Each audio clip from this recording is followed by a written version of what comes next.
नमस्कार कोडेदार भाइयों, आप सभी का स्वागत है हमारे YouTube चैनल में। आज की इस वीडियो में हम आपको बताने वाले हैं कि आपकी जो मशीन की आवाज़ बोलती है, आप सभी लोग यहाँ पे देख सकते हैं। सार्वजनिक वितरण प्रणाली में आपका स्वागत है। यहाँ पे जो मशीन में आवाज़ बोल रही है उसको आप लोग कैसे बंद करेंगे, तो मैं आप सभी को बता देता हूँ। यहाँ से बैक आ जाएंगे। यहाँ पे आप सभी लोग नीचे आएंगे, ऐसे नीचे आप सभी को कर लेना है। सेटिंग के ऑप्शन पे क्लिक कर देना है। इसके बाद यहाँ पे 3 डॉट देखने को मिलेगा, इस पर आप सभी लोग क्लिक करेंगे। यहाँ पे आप सभी को देखने को मिलेगा साउंड, इस पर क्लिक कर देना है। साउंड पे क्लिक करने के बाद आप सभी लोग नीचे आएंगे। नीचे आने के बाद आप सभी को यहाँ पे देखने को मिलेगा डू नॉट डिस्टर्ब, इस पर आप सभी को क्लिक कर देना है।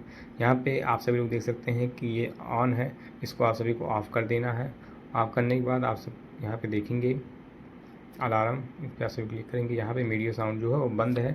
इसके बाद बैक आ जाना। आप अगर आपका जो है चालू रहेगा तो मीडिया साउंड आप लोग बंद कर लेंगे। इसके बाद बैक आ जाना है।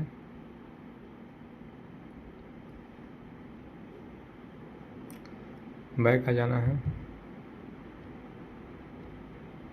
ये सब बंद कर देना है। इसके बाद बैक आ जाएंगे। बैक आने के बाद आप फिर से जो है उत्तर प्रदेश PDF पे क्लिक करेंगे। यहाँ पे आप सभी लोग देख सकते हैं कि जो साउंड है वह हमारा बंद हो चुका है। तो कोडेदार भाइयों, आप सभी लोग इसी प्रकार से अपने मशीन का साउंड बंद कर सकते हैं। अगर आपको ये वीडियो पसंद आए तो वीडियो को लाइक करें, चैनल को सब्सक्राइब करें। ऐसे ही अपडेट पाने के लिए धन्यवाद।